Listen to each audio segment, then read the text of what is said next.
And the CSBSJU, Sustainability Alliance, College Republicans, and College Democrats would like to welcome you out to tonight's presentation entitled The Conservatives' Case for a Secure, Clean Energy Future and the Choice It Provides. We're really excited to have Ms. Debbie Dooley here all the way from Georgia just this morning. Well, New York this morning. And we gave her a big tour and a big Benny and Johnny sort of warm welcome here. So she's seen the campuses, and she has. I think we might be able to keep her here, maybe. Anyway, Debbie Dooley is the founder and president of Conservatives for Energy Freedom, a group that mobilizes libertarian and Tea Party activists for increased use of decentralized energy generation. Prior to her work fighting for choice and free markets in the energy industry, Dooley worked in the IT field for 15 years as a systems administrator. Dooley has been a grassroots activist since 1976 and has been actively involved in over 40 political campaigns and grassroots initiatives, successfully fighting back many tax increases on both the local and state level. She became involved in the fight for clean energy choice after the birth of her grandson in 2008. She's a co-founder of the Atlanta Tea Party and serves on the board of directors and is national coordinator of Tea Party Patriots. In her home state of Georgia, Dooley co-founded the Green Tea Coalition, which brought together conservatives and progressives to advocate for energy choice, which successfully secured commitments for more than 600 megawatts of utility-scale solar energy in the state. Conservatives for Energy Freedom can be found on Facebook, and so I highly suggest you go check them out. Some really interesting stuff there. So without further ado, let's give a warm Benny and Johnny welcome to Ms. Debbie Dooley.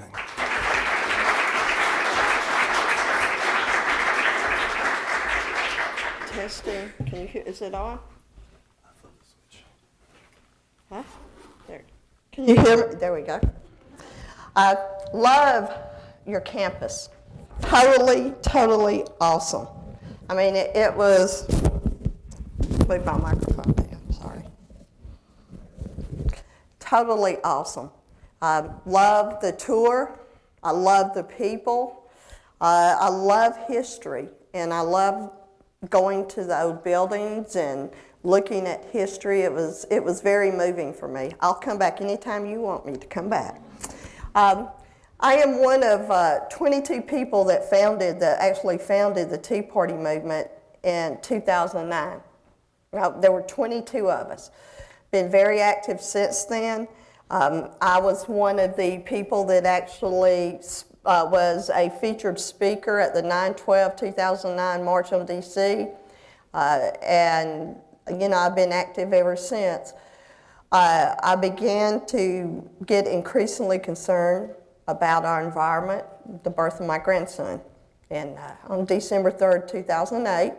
Then I had a very big fight with a government-created monopoly in my state named Georgia Power.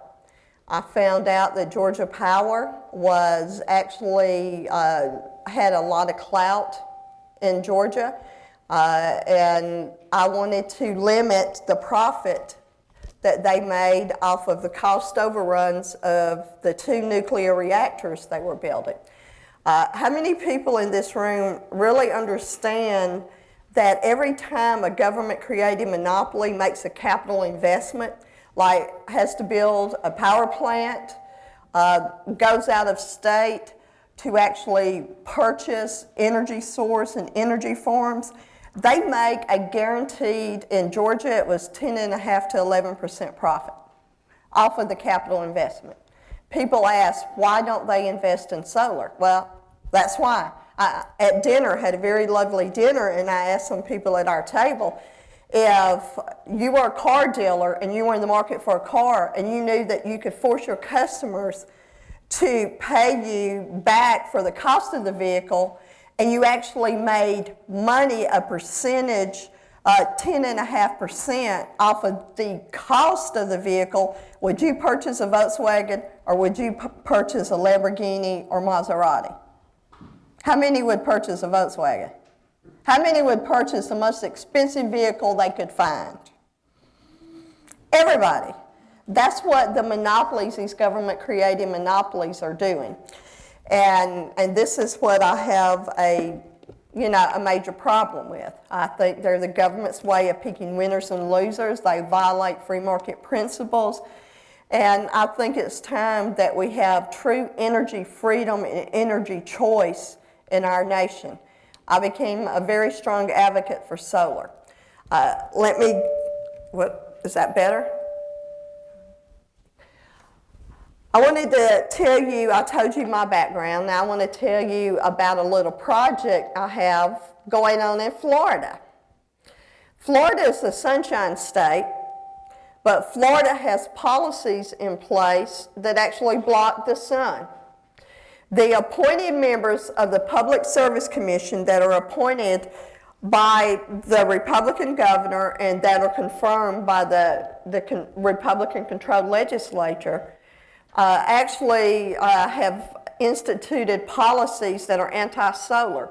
The chairman of the Florida Public Service Commission was quoted on record of saying that the Sunshine State is just a license plate slogan.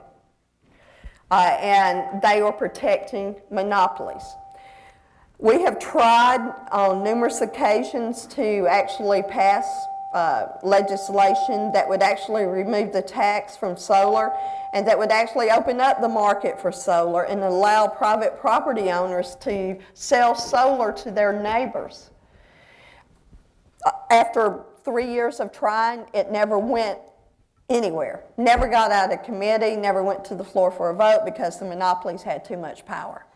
So we decided, I reached out to Southern Alliance for Clean Energy, and I formed this group, Conservatives for Energy Freedom, and I said, let's do something about Florida. So we decided on a ballot initiative. Members of our coalition are the Florida Retail Federation. We have Christian Coalition. We have the Libertarian Party of Florida. We have the Tea Party Network, is the statewide coalition of Tea Parties in Florida. And we have the Republican Liberty Caucus. We have Sierra Club, the Southern Alliance for Clean Energy, and other environmental groups. We worked together and we decided what the ballot language would contain. And one of the things that the conservative group stressed that it had to advance free market principles. And so we came up with a ballot initiative that would give Floridians the right to lease solar panels from third parties and the right to sell excess power to third parties and engage in commerce. That means on this campus, college campus like this in Florida, when this initiative passes, you would be able to bring up a solar farm and sell the power up to 2 megawatts to your neighbors if this passes. That's why Walmart and the Florida Retail Federation are on board. We've had pushback from Americans for Prosperity and other Koch-funded groups, but this is something we're going to win. I mean, they're protecting the financial interest of their major donors who have very heavy interest in fossil fuel. Something that really may interest you is that we had a poll commissioned in October of 2014. And we actually used the polling firm that did a lot of the polling for both of the President Bushes. So it was a Republican polling firm. We asked Floridians about net metering and told them about net metering and asked them would they support net metering system in Florida. 71% said they would support it, of all voters. 14 oppose it, don't know, no opinion, 15%. This is what our ballot initiative does. As you may know, current Florida law only allows utility customers to sell electric power to a customer. There's a proposal in Florida that would change the law and allow solar companies to install solar panels on a home or business with no upfront cost and the right to sell solar power they generate to the home or business owner. Would you say you support or oppose that? One of the things that we decided to do, and it was at my prodding, is that I wanted to see the separation according to party identification. And in Florida, when you register to vote, you register as an independent, Republican, or Democrat. So it was pretty easy. All voters, 74% support it. Of Republican voters, 71% support it. Of independents, the all-important independents, they are the voter group that both the Democrats and Republicans really go after and try to woo and try to get to vote their way because they determine the elections. It's not the hardcore Republicans, it's not the hardcore Democrats, because the country is probably evenly split, I would say, about 40-40. And then 20% are independent. It could be a little bit off, but that just gives you the generalities. So everybody woos independence. 71% of the independents supported it. 79% of the Democrats supported it. And this is something, before I go to this, one of the other polling questions we asked, and we did it by party identification, if a Florida elected official, would you be more willing or less willing, or it would make no difference, to support a Florida elected official if they introduced and advocated for policies that would encourage the growth of solar? 48% of the independents said that they would be more willing to vote for a Republican that expressed pro-solar values and that would advocate for pro-solar policy. As far as the Republicans, it was roughly like 44 to 41% of Republicans said they would be more willing. Solar is winning in this nation. I come after it. This is from, I was in New York City and I spoke at a Bloomberg energy event. And Al Gore was there. He gave the keynote and I gave the keynote after him. And one of the things that, we met, we've exchanged emails and tweets and all of that. So we actually met in person and we got along. We understand that he's coming from advocating from solar from the perspective of climate change and global warming and coal is evil. I'm coming after it from a different perspective. I believe in free market principles. I believe in consumer choice. And I also believe it's a national security issue. There is nothing more centralized in our country than our power grid, okay? Anything that's that centralized is very prone to a terrorist attack. There was a terrorist attack on the substation that powers Silicon Valley in April of 2013. How many remember that? How many remember seeing the news? Very few. Glenn Beck reported it. Some of the other news sources reported it. It did not get that much attention. What happened is that the terrorists, and they were terrorists, in the early dark hours of the morning, cut the phone transmission lines of the substations. They opened fire on the substations with AK-47s. They did not have internal access. They opened fire at the substation with AK-47s, took it down, and then disappeared in the darkness. They never caught them. They were testing our vulnerabilities. That's what terrorists do.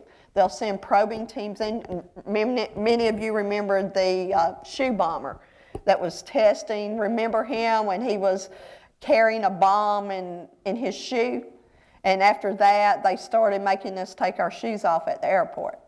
So they were testing the vulnerability. The substation went down because it was just one. They were able to reroute power very quickly from other substations. It took 6 weeks to bring that substation back online. And this is something that's very important. The Federal Energy Regulatory Commission last year issued a report. Wall Street Journal ran a story on it, and so did Forbes. They said out of 54,000 substations in our nation and in our nation's power grid, terrorists would have to identify and take down key substations. Anybody want to guess how many key substations they would have to take down to cause a blackout from coast to coast out of 54,000? Yes, sir. How many?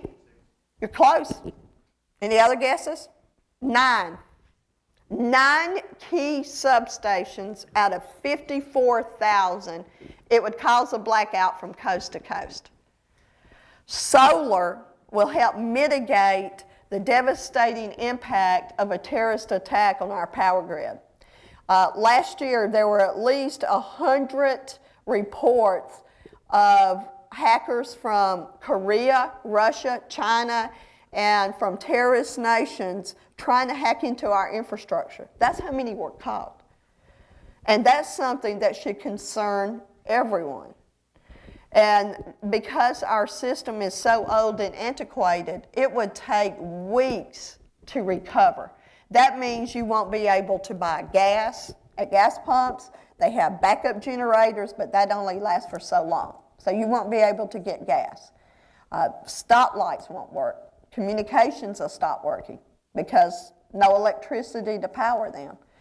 It would cause a very devastating impact on our nation.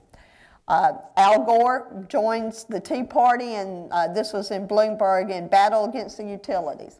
At the event, Al Gore talked about some of the same things I had been saying for over a year, that, you know, we need to do something about these government-created monopolies. How many in this room believe in free market choice? Raise your hand. How many don't believe in free market choice? How many in this room believe a government is free? A government-created monopoly is free market? How many believe they violate free market principles? Bingo. They do. I see you. They do. You were raising your hand. And so that's something that, Al Gore's picked up on. I'm a firm believer that it is very important that groups on the left and groups on the right, if you agree on a particular issue, you should work on that issue. You should put your differences aside and focus on that issue, like with solar. I mean, Al believes in climate change. I'm coming. He is starting to talk about free market and choice as well. I'm against have problems with the monopolies. I believe in choice, competition. I believe in energy freedom. The average person can't go out and build a new power plant or bring up a wind turbine, but they can have solar panels on their rooftop. And I support all energy forms. But I just like decentralized energy like solar, wind, natural gas, all the above. I'm not anti-coal. I'm not anti-nuclear. I support it all, but I'm focused more on the energy, decentralized energy for national security reasons and energy that provides choice for the consumer. We're going to work together on issues. We had spoken, and we're going to work together on issues. In Georgia, we have Tea Party activists. NAACP and labor unions had a lot of really nasty things to say about Tea Party activists, but we found issues we can work together on. So we did not focus on what was said in the past. We did not focus on issues that we knew we did not agree on.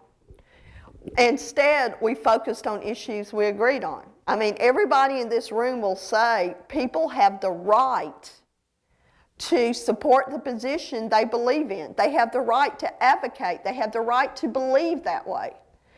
But if you find issues like the environment and you both agree solar is the way to go, or energy choice or energy freedom, work together and just focus on that issue. Just because somebody is a Democrat or somebody's a Republican or even somebody's a Tea Party activist or somebody's, former Vice President of the United States and you don't agree on the issues, that does not mean you can't work together. And it's like a David and Goliath battle. We have been very successful in Georgia at doing this, putting our differences aside and working on issues we agree on. In Georgia, they tried to, Georgia Power wanted to put a tax on solar users. on solar.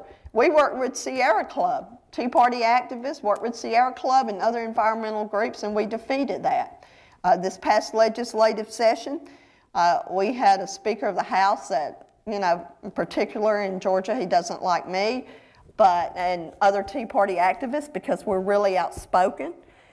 And so he introduced a bill that would have required groups, it's not just 501c4s, to have to disclose owners and register as a campaign committee if they mention anything about the candidate, even if it's an issue within 160 days before a campaign.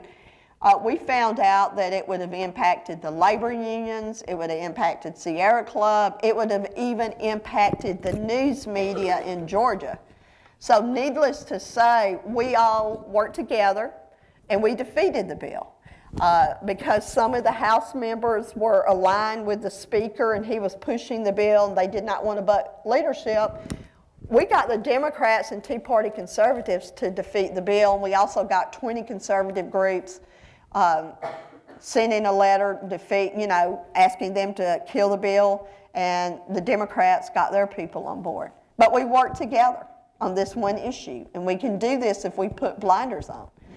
And I think that's something I would urge all of you in this room. I would love, I formed Green Tea Coalition, and Green Tea Coalition is for activists on the left and right to come together and work together on policy, in particular energy freedom, environmental policy that they would agree on. I would love for somebody to start a chapter here and have both sides coming together on issues you totally agree on. I think that would be phenomenal because I love your campus. And Minnesota has really, they're not new to the environmental game. You had their leadership. Look at Minnesota's leadership. Wind energy. I mean, you're one of the leading states as far as wind energy. Community solar. That is a great concept that is allowed in Minnesota. Fair pay, net metering for energy producers. How many in this room really know what net metering is? Okay? Tell me. What it would do, and you talked about it a little bit earlier, make sure that people who are part of, have some sort of solar, decentralized solar, would get paid for the energy that they put back into the grid. Right. Sir? Is that what you would say? That is correct. Utility companies are starting to push back against solar. There is a group, it's called Edison. I think it's Edison Corporation, Rob, that actually wrote a white paper, and it called Solar Disruptive Generation because it was disrupting the utility model. These government-created utilities, their model is that they socialize the cost but privatize the profits. And they want to protect their profit margin. So they're doing everything they can to stop competition. If I were in their shoes and I was the CEO of one of these monopolies making $10 to $20 million a year, I'd try to do everything in my power to protect my salary and protect the profit margin. So they see solar as disruptive generation, so they're starting to push back.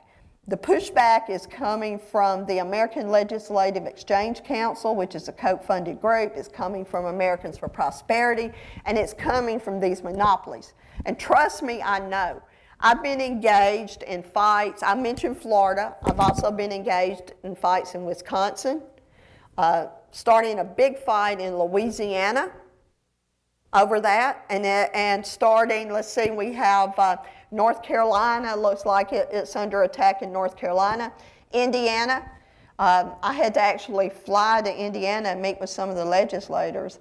And they're so used to listening to talking points from the anti-solar groups on the right, from the supposedly free market groups on the right that are anti-solar, that they actually sat and listened, and they said, you have a point. You know, we've never looked at it from that perspective. We've never heard, you know, conservatives, until I came along and some other people, the only thing they ever heard coming from other conservatives was solar's bad. I mean, green energy's for tree huggers, and I mean, everything. They couldn't discredit the message, so they went after the messenger. And that's something that unfortunately is done in the political world all the time. So, you know, they tried that. I'm out delivering a different message. I can't tell you, Rob can probably tell you, but I can't tell you the things I've been called by these other groups. I mean, they've called me a pawn of the left and a pawn of environmentalists, a fake Tea Party person, all kind of things. And anybody that knows me laughed. You know, they said the fact that, you know, she's a pawn of anybody is a joke. But that's something that is under attack. And they're fighting to protect the profit and financial interest of their donors. You have a lot of these groups that are doing that. They throw principle out the window, free market principle. One of the things I said to the legislators in Indiana is, number one, the fee they wanted to access on solar to charge on solar was a tax. It was not a fee. You can put lipstick on a pig all you want to and call it something different, but it's still a pig. And it is actually a tax that they wanted to charge. And, simple statement. Real conservatives champion free market choice. They don't champion government-created monopolies. And they ended up defeating the bill in Indiana. But it's under attack. I receive calls all the time. I've received calls from California. We need you to come out. I can't tell you how many people at the Bloomberg event after my speech. I had people, we want you to come to Paris and speak. We want you to come to London. You know, Australia needs a Debbie Dooley. And it's not. So I'm talking to all of you in this room because you can help with the message. And I think this is something that's vitally important that we do, is that we stay true to our principles. And we don't cherry pick our principles to protect our major donors. Koch brothers have done remarkable and very good things for conservatives, but from time to time, like with the TARP bailout, how many people in here remember the Wall Street bailout, TARP 2008? They supported it. So from time to time, even though groups do great things, they also ignore principles to protect their financial investment. There's a website, if you really want to get a good education, where you can actually look at the money. It's called opensecrets.org. And you can see the industry. It's very enlightening. So you guys have done great things here. Solar creates jobs. Green energy creates jobs. In Georgia, the solar industry employs, just the solar industry, over 3,000 good paying jobs in Georgia. The total employment growth in Minnesota for clean energy, this is wind, all of the clean energy, you can see how it has risen 78%, while the total employment's just 11%. And a lot of this was due to a Republican governor named Tim Pawlenty that helped push the Next Generation Energy Act in Minnesota. So Republicans are actually responsible for a lot of the good policy that you have here because of that. In Georgia, Republicans are leading the way for solar in Georgia. Georgia just passed a third-party sales and leasing bill pushed very strongly by Republicans. And when it passed the Senate and the House, not one dissenting vote, not one person voted against this third-party leasing bill and sales bill, being pushed by Republicans. There are a lot of Republicans that want to do the right thing. Somewhere down the line, I really believe that the Republican Party went away from their conservationist roots. I mean, everybody remembers Teddy Roosevelt. He was a Republican. He created the park system. Richard Nixon, did the EPA. Ronald Reagan is not known to be a conservationist president, but he was. He's like me, he did not like excessive regulation. I can remember, I think it was 1984 time frame, when I was growing up, and there are people in this room that probably remember aerosol cans. Well, Ronald Reagan and George Shultz, who was Reagan's Secretary of State, did a lot of research, and they looked at the fact that aerosol cans were man was damaging our ozone layer with aerosol cans. So Ronald Reagan and George Shultz advocated very strongly for the Montreal Protocol, which banned fluorocarbons. Ronald Reagan said that being good stewards of the environment God gave us should not be a partisan issue. And I totally agree that it should not be a partisan issue. So somewhere along the line, the Republicans got away from their conservationist roots. I'm a conservationist. I believe that to conserve nature's resources is a conservative value. Free market choice is a conservative value. And that's something conservatives should believe in. And that's something that I tout very strongly. And we're going to go to this. The wind, a lot of the wind the wind tax credits. It was sent back to the counties. I believe it's over $50 million was sent back from the state to the counties on this tax credit because wind was deployed. And it created jobs, and they estimated over $50 million sent back to the counties from the state. That's a benefit. It's a job creator. In Minnesota, this is basically 2010, 2011, and this is what the projection, this is what 2013, it was in 2013. You got it right on community solar. It is a great concept, community solar. Minnesota has more community solar than the rest of the nation combined. So you have been leading the way, you've been on the front lines, and it's being pushed by both Republicans and Democrats in Minnesota. Tim Pawlenty, guy that ran for president, he helped steer a lot of these pro-green energy policies to passage. He advocated very strongly for it. And, let me go back. 2016, this is what the projection is for adding solar. 500 megawatts. That's a lot. You haven't quite caught up to Georgia with solar. But, you're ahead in wind, and a lot of your policies are very good. Minnesota was the first in the nation to have net metering. That was in 1981. So you should be proud of that. And I fully believe that in regard to net metering is that all of you, the utility customers, are under a government mandate that requires you to purchase your electricity from a government-created monopoly utility. It requires you do that.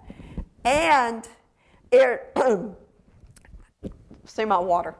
And it also states and forbids you to sell excess solar power generated to anyone else other than the monopolies. You don't have the right to put it on an exchange. You don't have the right to tell your neighbors, hey, I have some excess solar to sell. Do you want to buy it? You don't have that right. The monopolies are holding utility customers hostage. So if utility customers have excess solar that they can sell back to the monopolies, then the monopoly should pay fair market value. If they don't want to pay fair market value, then let's open up the market and remove the barriers and allow people to sell solar to whoever they want. But they're holding utility customers hostage. Solar is a great value. It impacts everyone, because if we really take advantage of solar, then that means that during the expensive daylight peak hours, these monopolies are not going to have to go out of state and purchase power. That they're not going to have to go out and build new power plants, which cost everyone that everyone pays for. So solar impacts everyone. And I have seen a lot of studies that show it is a benefit. It's less wear and tear on the lines, and it's beneficial to everyone. So I believe that the monopoly should pay fair market value for solar, because they're holding the utility customers hostage. So they should pay a fair price. And I think now that is at risk. I've told you a lot of the great things where Minnesota's shown real leadership.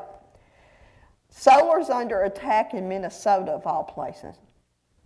And it's actually coming from the rural electric monopolies or co-ops. They're still monopolies. They want to roll back net metering. And I think that's wrong. Something else. Get this. In legislation, it is a 169-page energy omnibus bill that's in the Minnesota House now. There's a provision that would allow these monopolies to add a fixed charge to net metering and to users of solar. They can call it a fixed charge, but it's a tax. It's a tax increase. And get this, they could raise and make that fee and that fixed charge or tax anything they want to make it. There's no cap. There's no transparency. There's no accountability. So, I mean, imagine a Walmart telling a Target, well, you can move in, you can move in my territory, but you're going to have to sell your goods at a higher price. I'm going to add a surcharge and all of this on you. So, Target would not want to locate there. It's like a grocery store. I really toured the greenhouses on these campuses. Phenomenal. I think it's a great thing you're doing. But it's like when you're growing your own vegetables and you want to go to a grocery store, the grocery store tells you, because you're not spending as much money with us and you're saving money, which is Americans' God-given right. I mean, you save money any way you can, that they're going to add a surcharge because you're not spending as much money at that grocery store. Well, that is exactly what the monopolies are doing. They're trying to add a surcharge because not many people are using, not as many people may be using all of their power. They may not be, people are using less and less. Well, it's the same thing. I mean, if you have a gas-guzzling car or pickup truck and you trade it in because you're tired of spending all your money buying gas every week, and the first time you trade it in and get a fuel-efficient model, first time you go fill up with gas at the only gas station that the government tells you can buy gas from, first time you go to that gas station, the manager comes out and tells you, well, you traded it in and you upgraded to a new vehicle, so you're not going to be buying as much gas from me anymore. So that means I'm going to have to raise the rates on other people, other customers. So I'm going to charge you a tax or a surcharge every time you come fill your tank up. Would that be right? Does anybody in this room think that would be the right approach? No. That's what these government-created monopolies are trying to do. This is a provision that's tucked into a 169-page energy omnibus bill. Now tell me, 169 pages, how do we really know what's in all of that? There could be other provisions we don't know about. This is the patchwork. This looks like a patchwork quilt of the rural electric monopolies in Minnesota. Georgia does not look like this, but look at all of these. The service standards are set by the Public Service Commission, and in exchange, the monopolies get exclusive territory. That is a lot different. A monopoly is a lot different than having a private business. A monopoly has customers assigned to them by the government. If the customers want to purchase electricity, they must purchase it from this utility, this monopoly. And this monopoly makes a guaranteed profit off of the customer and any kind of capital investment they make. Or do we have any private property, private business owners here? You? Would you like to be in a business where you didn't have to go out and bring customers in and that you made a guaranteed profit off of the customer so you really did not have to work for it? A lot different than private business. A monopoly is not free market. And I mean, this shows just how many of these rural electric monopolies in Minnesota. I mean, looks like a patchwork quilt. And it's a lot different. The Minnesota statewide average of per kilowatt hour of electric rates, 11 cents. By the way, I have to brag on Georgia. Utility grade solar came in at 6.5 cents per kilowatt hour. Georgia Power purchased it and they decided, well, you know, we're going to purchase more of this. 6.5 cents per kilowatt hour. That's lower than the average of 11 cents that you're paying. Some of the monopolies charge 19 cents per kilowatt hour. The high rate really hurts job growth with this because everybody's having to pay more, and the high rates hurt senior citizens. And this is something that people need to look at. And solar will help lower costs. We had members of, I remember the fight in Georgia in 2013, Americans for Prosperity sent out, and this was being led by Republicans. The Georgia PSC, Public Service Commission, is elected. All Republicans sit on it. So the Republicans were saying, you know what, we want to act in the best interest of ratepayers, and we think you need to add more solar to your portfolio, because in Georgia, both the PSC and the monopolies have to agree on a solar plan. So they did. There was a lot of information. There was a conservative group that sent out flyers saying our rates would increase by 40%. They called it a mandate. They ran what is called a Keep the Lights On campaign and talked about how your appliances, if we add more solar, your appliances may not work and all of that. Well, guess what? None of that came to pass. In fact, I still have the audio tape of Georgia Power right before the Public Service Commission vote. Georgia Power's attorney, their lobbyist, one of the public service commissioners, was pretty upset at all this completely outright lies being spread around. So he took an email, he didn't mention the group, and he grilled Georgia Power's attorney on each accusation that was being made. He said, is this true? He said no. He said it was not going to cause an upward pressure on rates. I mean, it is not a mandate, and it goes through. So when anybody puts out information, don't listen to what I say, don't listen to what they say, or anybody says, you verify it, you check it out yourself. It's actually caused, one of the commissioners actually made a recent statement that's actually caused downward pressure on rates.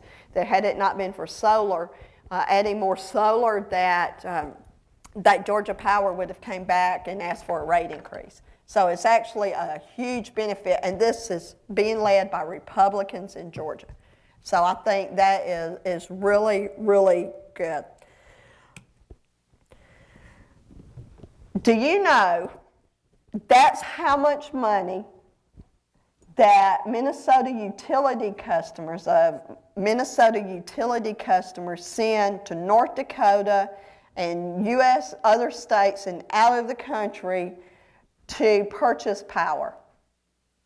They're creating jobs for other states, especially these rural electric monopolies.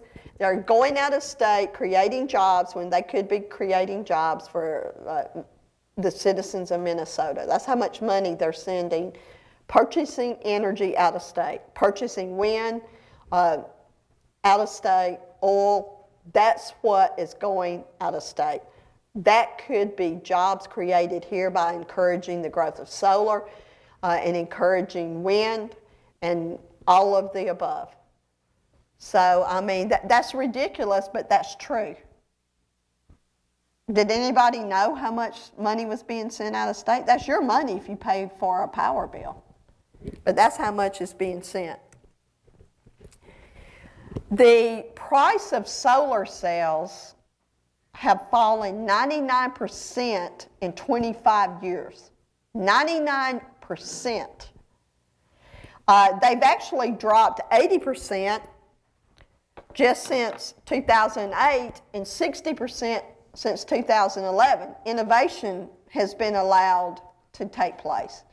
Most of you in this room are too young to remember the way things were before the Bell system was broken up. But I can tell you the only people that had cell phones were rich. They had these big old battery bags they had to carry around. Once the barriers were removed and competition was allowed to take place and the free market was allowed to flourish, innovation took place. And now we're carrying around these little tiny cell phones that have these microprocessors in it. Had the competition and the barriers had not been removed, none of that would have taken place. And I think that's something that is very good. We need innovation, and we need to remove the barriers. And I can tell you that a lot of the things that the monopolies are spreading around are 10 years old, based on data 10 years old. Rural electric monopolies can't keep doing business like they're doing now. They can't. We need more personal liberty, more secure, resilient communities, and I think that is something that is vitally important for us to have in this nation. Just like during the early days of our country and stagecoaches, they were the transportation method. When they first started laying the railroad, the track, to connect the East and West Coast, stagecoach companies were complaining, oh, you're going to put us out of business, you're going to do this, you're going to do that, we're going to have to charge everyone more. But none of that, did that stop the railroad? No. They had to adapt. That's what's going to happen with the monopolies. I'm going to finish with, that's my Twitter ID. I'm sure many in this room use Twitter. Many of you have my contact information. I gave my cards. You can email me, Debbie@energyfreedomusa.org, if you have any questions or concerns. Reach out to me. These people, you know, here and here, have my contact information there. Any questions? Yes, sir? Yeah, so you mentioned some of the attacks on that metering in the Minnesota House. It's not just Minnesota, but... But you didn't mention the attacks on Tim Pawlenty's renewable energy standard. And in that House Omnibus bill, there are attacks on renewable energy standard. I'm just curious, you didn't really mention renewable energy standards in general. What is your belief? I don't believe in mandates, so let me say that. But a monopoly is a big mandate. A monopoly is the biggest mandate that's out there. So what I would prefer would be for the barriers to be removed, and the barriers to be removed and allow the free market to come in. But if you're going to have a monopoly that actually is out there and is existing, I mean, they shouldn't have free reign to do whatever they want to do and to protect, you know, to stop competition and all of that. So that is my way of looking at it, just like with subsidies. I oppose all subsidies. I think subsidies are the government's way of picking winners and losers. But you know what? What a lot of the conservatives don't tell you is that coal, nuclear, fossil fuel have been very heavily subsidized since the 1930s, and are still being very heavily subsidized. So I believe if you're going to cut the subsidies for alternative energy, then you need to cut the subsidies for the other energy forms, and if you don't, you're allowing the government to pick winners and losers. You cut them all out, because I don't believe the government should be allowed to pick winners and losers. And that's my view on the renewable portfolio standard, is that, hey, open up the market. If you don't like that, if the utilities don't like that, then remove the barriers and allow free market competition. And if you're not going to support that, then shut up about the renewable portfolio standard. Yes, ma'am.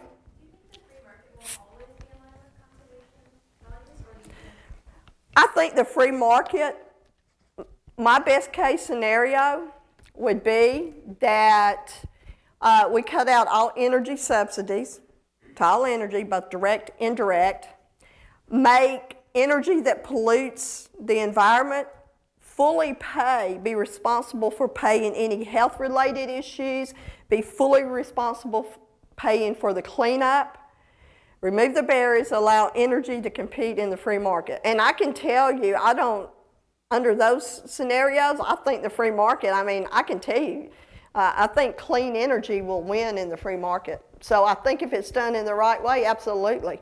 You give competition and choice and allow innovation to take place and remove the barriers. Remove the mandates that tell you that the monopolies operate under. And I find it appalling and hypocritical that a lot of the same groups are defending and protecting a monopoly from competition, which is anti-free market, yet they talk about mandates, and they don't mention the biggest mandate of all, and that's a monopoly is the biggest mandate of all. So if you're a mandate yourself, don't complain about other mandates. Yes, sir? Well, isn't the policies you're saying that would require energy sources using not clean energy, wouldn't that kind of thing be a mandate, though?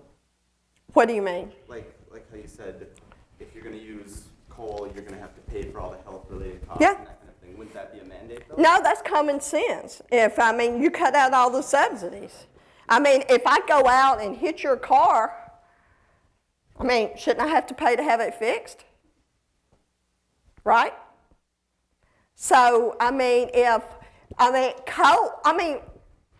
I just think it is not rocket scientist to assume that if an energy damages the environment, that the taxpayer shouldn't have to pay for the cleanup, that company should have to pay for the cleanup. So that would come in the form of government regulation, though, right?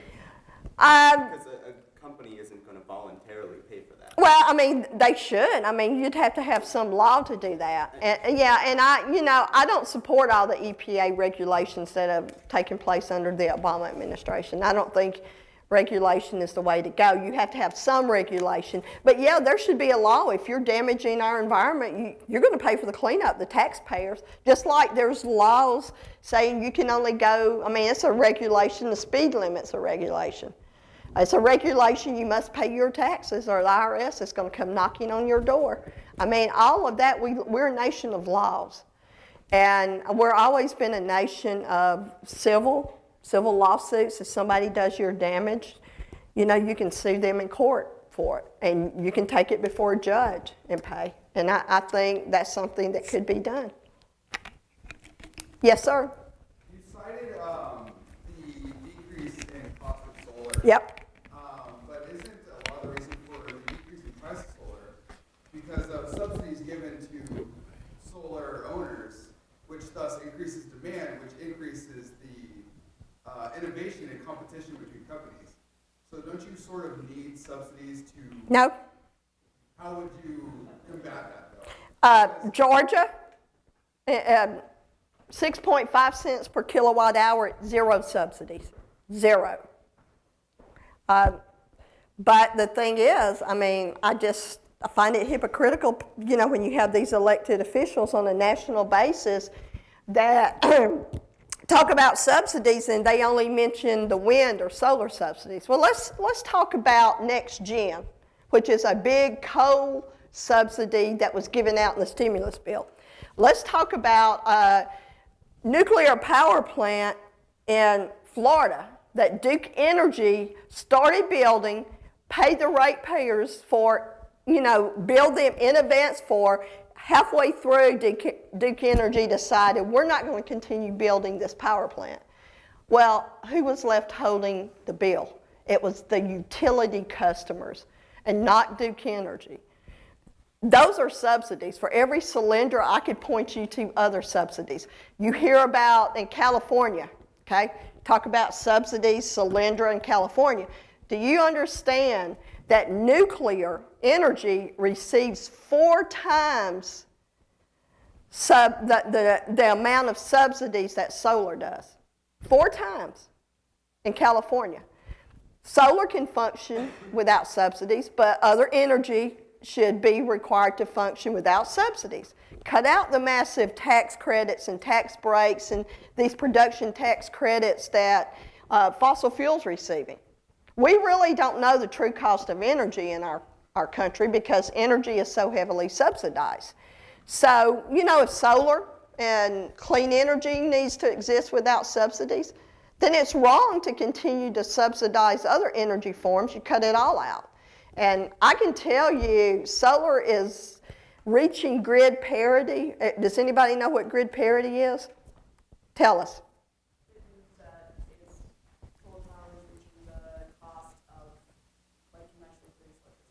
Yes. A lot faster than what people even thought, probably 10 years faster. It is because of a lot of the solar panels coming from China have a lot to do with it. And it's because the more of a product that is purchased, the more innovation takes place.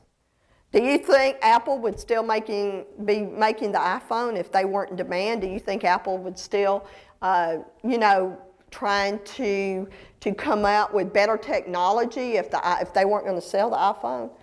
But I think it is allowing the government to pick winners and losers. There's a solar tax credit that's up for renewal.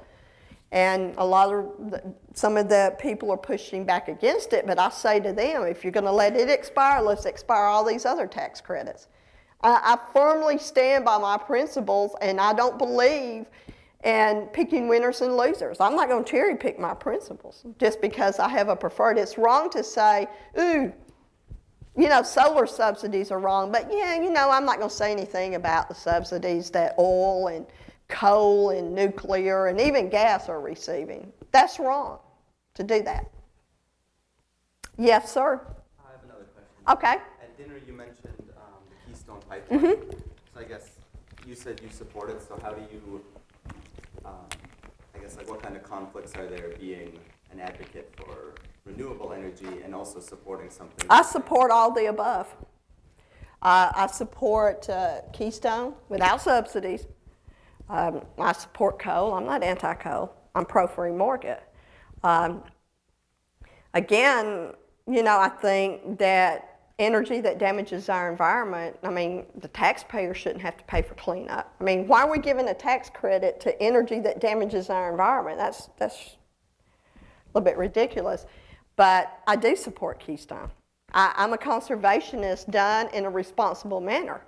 I think that there's a lot of precautions that could be taking place. So, but, I support energy independence.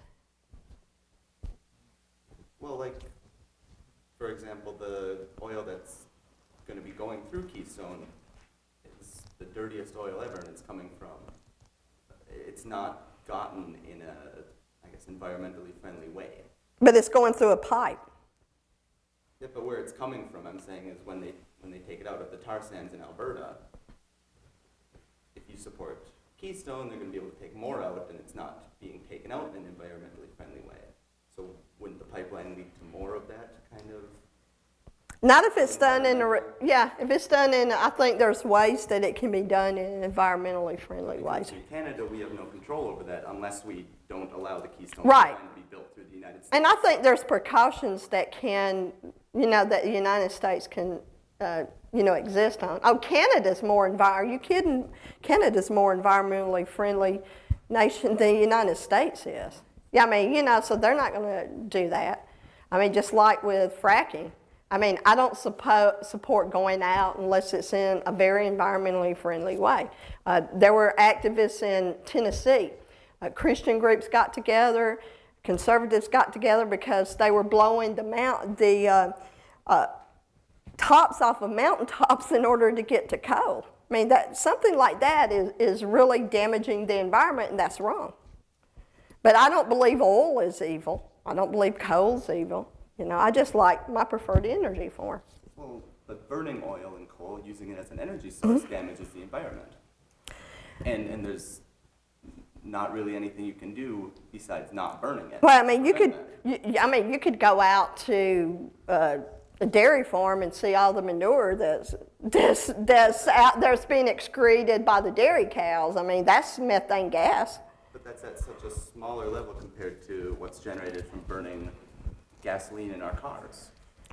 How are you going to get around? Electric car. Yeah. Well, I support electric car. I love Tesla. If anybody in this room, if you have not driven in a Tesla, ride in one, drive one. That is I told somebody if I ever win the lottery, first thing I'm going to buy is a Tesla.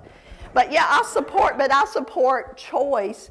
But like I said, like the BP Gulf oil spill, I think they got away with paying not enough. But still, why shouldn't other energy forms be forced to pay? See, and I know you don't like, go ahead. One more question. Yes, sir. Yeah, you talked a little bit about taking on the public. We'll talk more later. I like you. Okay.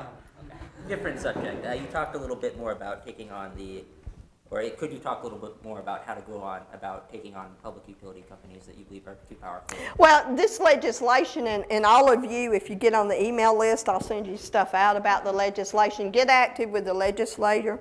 Go make phone calls. This legislation would, we need to defeat this legislation. And I would like to see you guys advocate for third-party leasing and sales of solar and other energy forms in Minnesota. You can do this. We, the people, have a very powerful voice. But this is one of the things that we need you to help defeat is that omnibus bill. Call it a tax. Don't let them get away by calling it a fee. It's a tax. It brings revenue in. It's a tax. And advocate. Now, the best thing to do is to have your voice heard. Rob, surely somewhere down the line there's going to be legislation introduced that will allow third-party sales and leasing. And you chip away a little bit at a time. I'm from Louisiana, so, you can tell I'm not from here. I have a South Bronx accent, but I am accent. I tell you, people in New York love my accent. But I'm from Louisiana, so we cook crawfish. I'm from about 50 miles north of New Orleans. Best way when you cook a crawfish, put him in cold water and slowly turn the heat up, and he's cooked before he realizes it. And I think that is the incremental approach that we're going to have to take. We remove the barriers for solar and decentralized energy and allow the competition. And then you move on to the next step, and to the next step. But the first step is to fight the attempts to roll back net metering, to charge a tax for solar. Those are the things you can do now. If you email me, and I will give you one of my cards since you so want to help. Okay? Email me. Well, I'll tell you how you can help. Anybody else need a card? Okay. I may not have enough, but I'll give you. You two look like you're really good. You need a card. You got one. Anybody else need one? See, I have a lot of activists. Y'all going to form green tea and form a green tea coalition here if you're students here.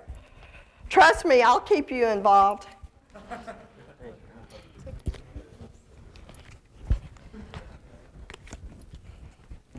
Email me. I'll send you everything I've mentioned. I've got a whole lot of data. I can actually send it so you can see for yourself. You'd be surprised.